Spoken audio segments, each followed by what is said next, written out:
ಎಲ್ಲರಿಗೂ ನಮಸ್ಕಾರ. ಇವತ್ತು ನಾನು ಶೀತ ಮತ್ತು ಕೆಮ್ಮಿಗೆ ಒಂದು ಕಷಾಯ ಹೇಳಿಕೊಡ್ತೀನಿ. ಮೊದಲಿಗೆ 4 ಚಮಚ ಬೆಲ್ಲ,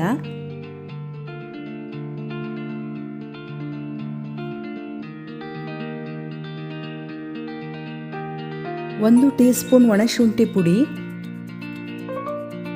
1/4 ಟೀ ಸ್ಪೂನ್ ಕಾಳು ಮೆಣಸಿನ ಪುಡಿ, 1 ಚಿಟಿಕೆ ಏಲಕ್ಕಿ ಪುಡಿ. ಇದಕ್ಕೆ 4 ಲೋಟ ನೀರು ಹಾಕಿ. ಮಳೆಗಾಲದಲ್ಲಿ ಈ ಕಷಾಯ ಗಂಟಲಿಗೆ ತುಂಬ ಹಿತವಾಗಿರುತ್ತೆ. ನೆಗಡಿ ಮತ್ತು ಕೆಮ್ಮಿನ ಉಪಶಮನಕ್ಕೆ ಇದು ರಾಮಬಾಣ. ತುಂಬ ಸುಲಭ ಹಾಗೂ ಬೇಗನೆ ಮಾಡುವಂತಹ ಕಷಾಯ ಇದು. 1/4 ಟೀ ಸ್ಪೂನ್ ಉಪ್ಪು ಹಾಕಿ ಇದನ್ನು ಕುದಿಯಲು ಇಡಿ. ಇದು ಚೆನ್ನಾಗಿ ಕುದಿದ ನಂತರ ಸಣ್ಣ ಉರಿಯಲ್ಲಿ ಇಡಿ.